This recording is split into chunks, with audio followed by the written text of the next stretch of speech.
Nós estamos lendo do Srimad Bhagavatam, com tradução e comentários, por sua divina graça, A.C. Bhaktivedanta Swami Prabhupada. Canto 1, capítulo 7, verso 29. Sri Suta Goswami disse: ao ouvir isso da personalidade de Deus, Arjuna tocou na água para purificar-se, e após circunambular o Senhor Sri Krishna, arremessou sua arma Brahmastra para neutralizar a outra. Verso 30. Quando os raios das duas Brahmastras se combinaram, um grande círculo de fogo, semelhante ao disco do Sol, cobriu todo o espaço exterior e todo o firmamento dos planetas. Significado: o calor criado pelo clarão de uma Brahmastra assemelha-se ao fogo manifestado no globo solar no momento da aniquilação cósmica. A radiação da energia atômica é muito insignificante em comparação com o calor produzido por uma Brahmastra. A detonação da bomba atômica pode no máximo explodir um globo, mas o calor produzido pela uma Brahmastra pode destruir toda a estrutura cósmica. Faz-se, portanto, a comparação com o calor no momento da aniquilação. Verso 31. Toda a população dos três mundos foi abrasada pelo calor combinado das duas armas. Todos se lembraram do fogo Samvartaka, que ocorre no momento da aniquilação. Significado: os três mundos são os planetas superiores, inferiores e intermediários do universo. Embora Brahmastra tivesse sido solta nesta terra, o calor produzido pela combinação de ambas as armas cobriu todo o universo. E todas as populações, em todos os diferentes planetas, começaram a sentir excessivo calor, comparando-o ao fogo Samvartaka. Portanto, não existe nenhum planeta sem seres vivos, como pensam os materialistas menos inteligentes. Verso 32. Vendo assim a perturbação da população em geral e a iminente destruição dos planetas, Arjuna retraiu imediatamente ambas as armas Brahmastra, conforme o Senhor Shri Krishna havia desejado. Significado: a teoria que as explosões das bombas atômicas modernas podem aniquilar o mundo é imaginação infantil. Em primeiro lugar, a energia atômica não é poderosa o bastante para destruir o mundo. E em segundo lugar, tudo isso depende, em última análise, da vontade suprema do Senhor Supremo, porque sem sua vontade ou sanção, nada pode ser construído ou destruído. Também é tolice pensar que as leis naturais são fundamentalmente poderosas. A lei da natureza material funciona sob a direção do Senhor, como se confirma no Bhagavad Gita. Ali, o Senhor diz que as leis naturais atuam sob sua supervisão. O mundo pode ser destruído somente pela vontade do Senhor, e não pelos caprichos de políticos mesquinhos. O Senhor Shri Krishna desejou que as armas lançadas por Drona e Arjuna fossem recolhidas, e Arjuna executou isso imediatamente. De forma similar, há muitos agentes do Senhor Todo-Poderoso, e somente por sua vontade alguém pode executar o que ele deseja. Verso 33.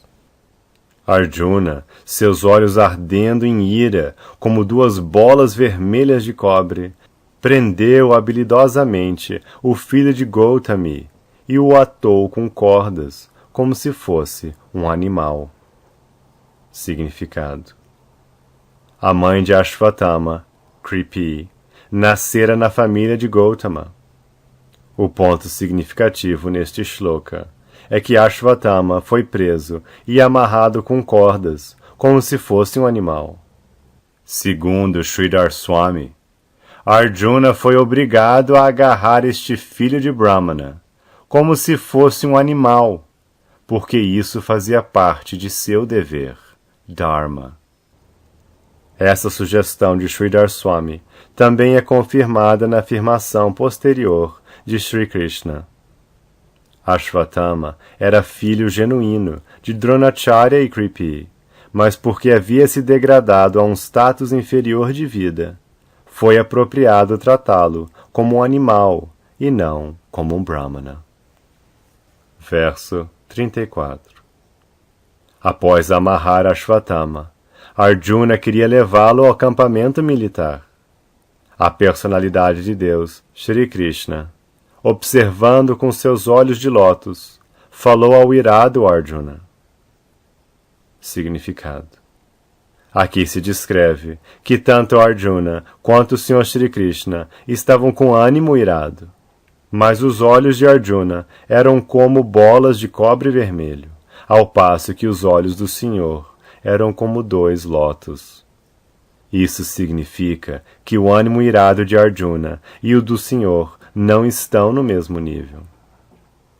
O Senhor é a transcendência e, por conseguinte, ele é absoluto em qualquer estágio. Sua ira não é como a ira do ser vivo condicionado dentro dos modos qualitativos da natureza material. Por ele ser absoluto, tanto sua ira quanto seu prazer são o mesmo. Sua ira não se manifesta nos 3 modos da natureza material. É apenas um sinal de sua inclinação mental para a causa de seu devoto, porque esta é sua natureza transcendental.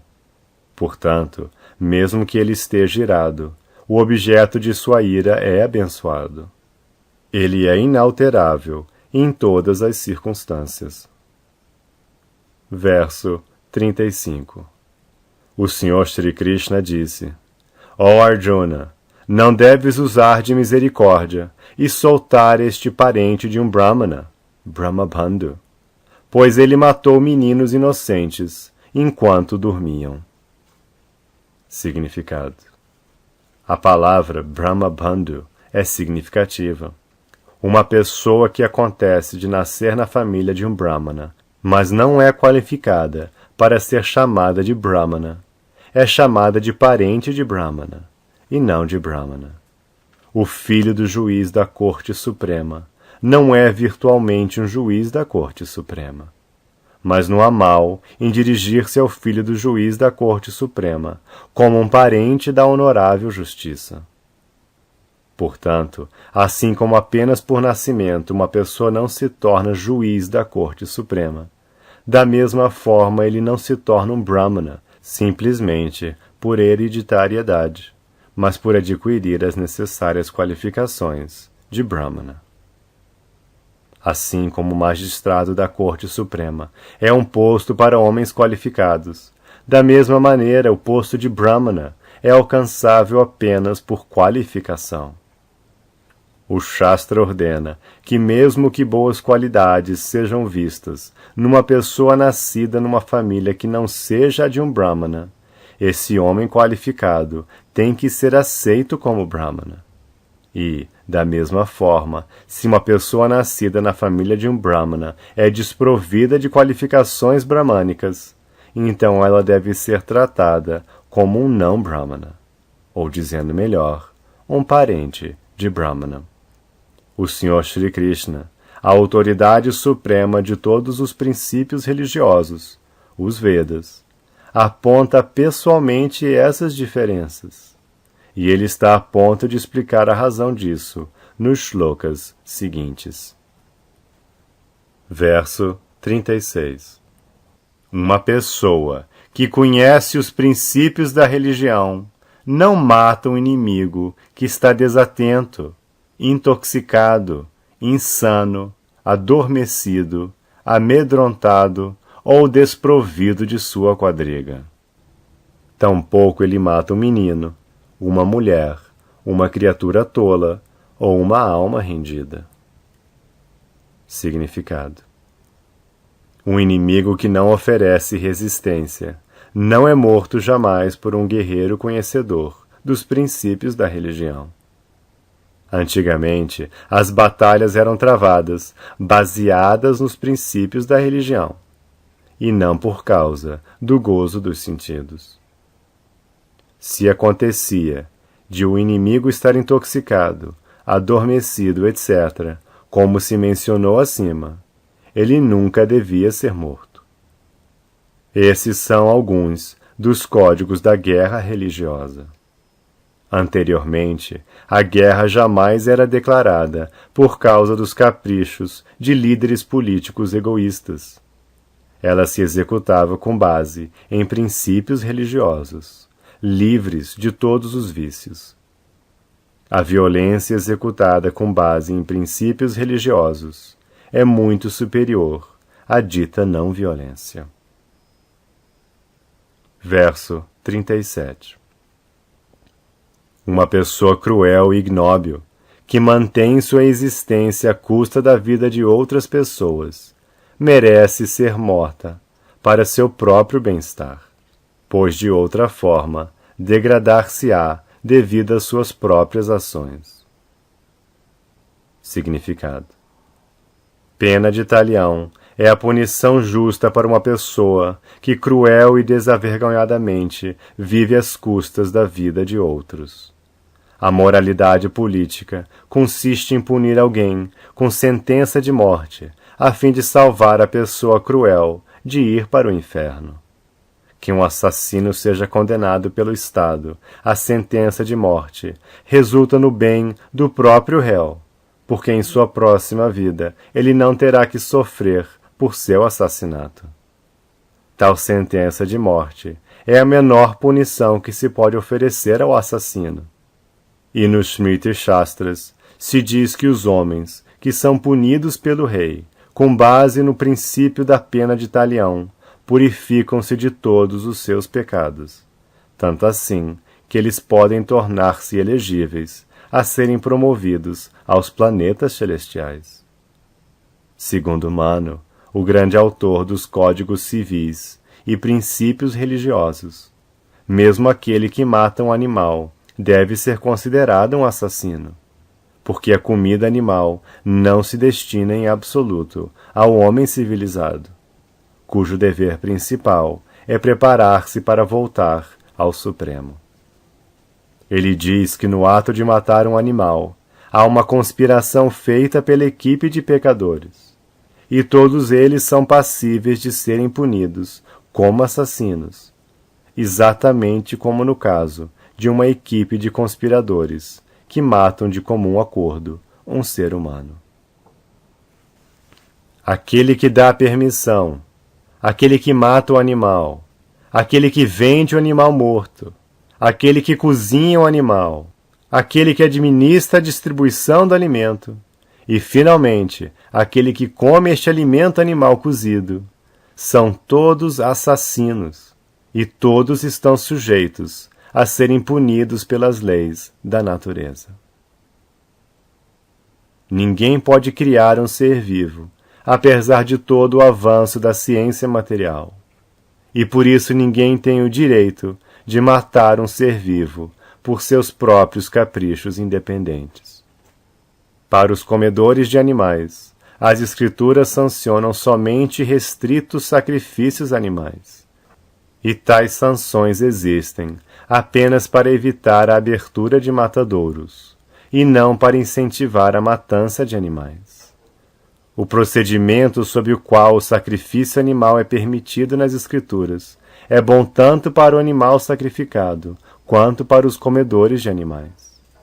É bom para o animal, no sentido de que o animal sacrificado é imediatamente promovido à forma humana de vida, após ser sacrificado no altar.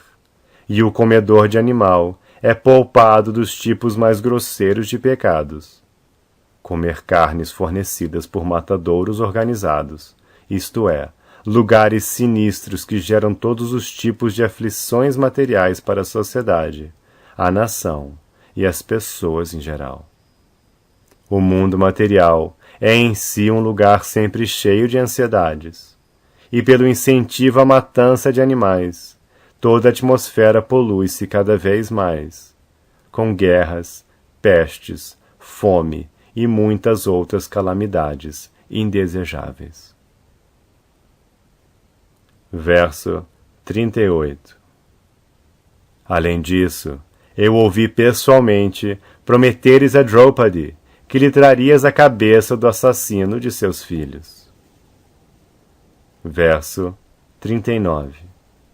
Este homem é um assassino e matador de teus próprios membros familiares. Não apenas isso, mas ele também descontentou seu mestre. Ele é nada mais que a escória de sua família. Mata-o imediatamente. Significado. Aqui se condena o filho de Dronacharya como a escória da família. O bom nome de Dronacharya era muitíssimo respeitado. Embora ele integrasse o grupo inimigo, os Pandavas mantinham sempre seu respeito por ele. E Arjuna saudou-o antes de iniciar a luta. Não havia nada de errado nisso. Mas o filho de Dronacharya degradara-se, cometendo atos que nunca são praticados por Dvijas, ou as castas superiores, dos 2 vezes nascidos. Ashvatthama, o filho de Dronacharya, cometeu assassinato ao matar os 5 filhos adormecidos de Draupadi, com o que descontentou seu mestre Duryodhana, que não aprovou absolutamente o abominável ato de matar os 5 filhos adormecidos dos Pandavas. Isso significa que Ashvatthama tornou-se assaltante dos próprios familiares de Arjuna, e assim era passível de punição da parte dele.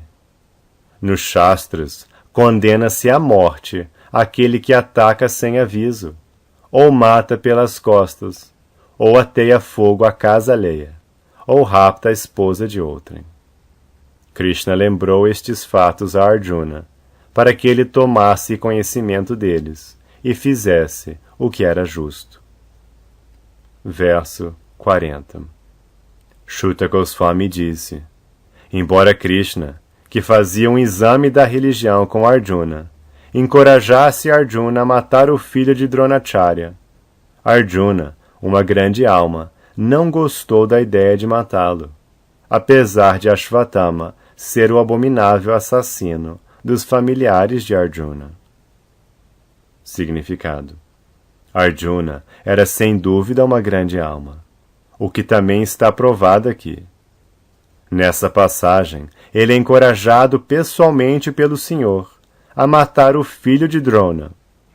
Mas Arjuna considera que o filho de seu grande mestre deve ser poupado, pois acontecia de ser o filho de Dronacharya, muito embora fosse um filho indigno, tendo feito caprichosamente todos os tipos de atos abomináveis para o benefício de ninguém. O Senhor Shri Krishna encorajou Arjuna externamente apenas para pôr à prova o senso de dever de Arjuna. Não é que Arjuna fosse incompleto no senso de seu dever, nem que o Senhor Shri Krishna não tivesse consciência do senso de dever de Arjuna. Mas o Senhor Shri Krishna põe à prova muitos de seus devotos puros, apenas para exaltar o senso de dever de tais devotos puros. As golpes também foram postas à prova. Prahlad Maharaj também passou por tal teste. Todos os devotos puros saem exitosos nos respectivos testes do Senhor. Verso 41. Após chegar a seu próprio acampamento, Arjuna, juntamente com seu querido amigo e quadrigário, Shri Krishna, entregou o assassino à sua querida esposa, que estava se lamentando pelos filhos assassinados. Significado. A relação transcendental de Arjuna com Krishna é da mais profunda amizade. No Bhagavad Gita, o próprio Senhor afirma que Arjuna é seu amigo mais querido. Todo ser vivo está assim relacionado com o Senhor Supremo, através de algum tipo de relação afetiva, ou como servo, ou como amigo, ou como pai, ou como objeto de amor conjugal. Todos podem, desse modo, desfrutar da companhia do Senhor, no reino espiritual, se desejam de fato e se esforçam sinceramente nesse sentido, através do processo de Bhakti Yoga. Verso 42. Sri Shuta Goswami disse: Draupadi então viu Ashvatthama, que estava atado com cordas como animal e silencioso por ter executado o mais infame assassinato. Devido à sua natureza feminina e devido a ser naturalmente boa e bem educada, ela mostrou-lhe os devidos respeitos que se oferecem a um Brahmana. Significado: Ashvatthama fora condenado pelo próprio Senhor, e ele foi tratado por Arjuna como um réu, e não como o filho de um Brahmana ou mestre.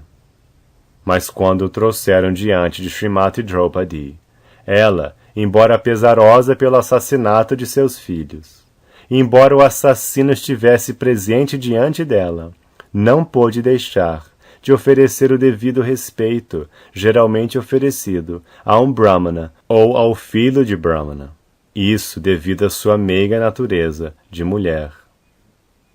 Ashvatthama mostrou ser um filho indigno de Dronacharya ou de um Brahmana, e por essa razão ele foi condenado pela maior das autoridades, o Senhor Shri Krishna. E ainda assim, uma dócil mulher não pôde reprimir sua natural cortesia para com um Brahmana. Mesmo hoje em dia, em famílias hindus, mulheres demonstram devido respeito à casta dos Brahmanas, mesmo que seja um Brahmabandhu caído e abominável. Mas os homens começaram a protestar contra os Brahmabandhus, que nascem em famílias de bons Brahmanas, mas que por suas ações são piores que os Shudras. As palavras específicas usadas neste shloka são Vama Swabhava, dócil e amável por natureza. Um bom homem ou uma boa mulher aceitam qualquer coisa muito facilmente, mas um homem de inteligência média não o faz. Mas, de qualquer forma, não devemos abandonar nossa razão ou poder discriminativo apenas para ser amáveis. É preciso ter bom poder discriminativo para julgar uma coisa por seu mérito. Não devemos seguir a natureza dócil de uma mulher e dessa maneira aceitar aquilo que não é genuíno. Ashvatthama pode ser respeitado por uma mulher de boa índole, mas isso não significa que ele seja igual a um Brahmana genuíno. Verso 43. Ela não pôde tolerar que Ashvatthama estivesse atado com cordas, e sendo uma senhora devotada, disse: soltai-o, pois ele é um Brahmana, nosso mestre espiritual. Significado: logo que Ashvatthama foi trazido diante de Draupadi, ela julgou intolerável que um Brahmana pudesse ser preso como um réu e trazido diante dela naquelas condições, especialmente por ser o Brahmana filho de um mestre. Arjuna prendeu Ashvatthama, sabendo perfeitamente bem que ele era filho de Dronacharya. Krishna também o sabia, mas ambos condenaram o assassino sem levar em consideração o fato dele ser filho de um Brahmana. Segundo as escrituras reveladas, um professor ou mestre espiritual é passível de ser rejeitado se mostra ser indigno da posição de guru ou mestre espiritual. O guru também é chamado de acharya, ou aquele que tem assimilado pessoalmente toda a essência dos shastras e possa ajudar seus discípulos a adotar seus caminhos. Ashvatthama não conseguiu cumprir os deveres de um Brahmana ou mestre, e por isso era passível de deposição de sua elevada posição de Brahmana. Considerando isso, tanto o Sr. Shri Krishna quanto Arjuna estavam certos ao condenar Ashwatthama. Contudo, para uma boa senhora como Draupadi, o assunto não era considerado do ponto de vista dos Shastras, mas como uma questão de hábito. Por hábito, oferecia-se a Ashwatthama o mesmo respeito que se oferecia a seu pai. Isso porque, geralmente, as pessoas aceitam o filho de um Brahmana como um Brahmana verdadeiro, unicamente por sentimentalismo. De fato, o caso é diferente. Aceita-se um Brahmana conforme o mérito de suas qualificações, e não simplesmente pelo mérito de ser filho de um Brahmana. Mas apesar de tudo isso, Draupadi desejava que Ashwatthama fosse imediatamente libertado, e este até que era um bom sentimento para ela. Isso significa que os devotos do Senhor podem tolerar todos os tipos de atribulações pessoais, mas ainda assim nunca são rudes para com os outros, mesmo para com o inimigo. Essas são as características de alguém que é devoto puro do Senhor.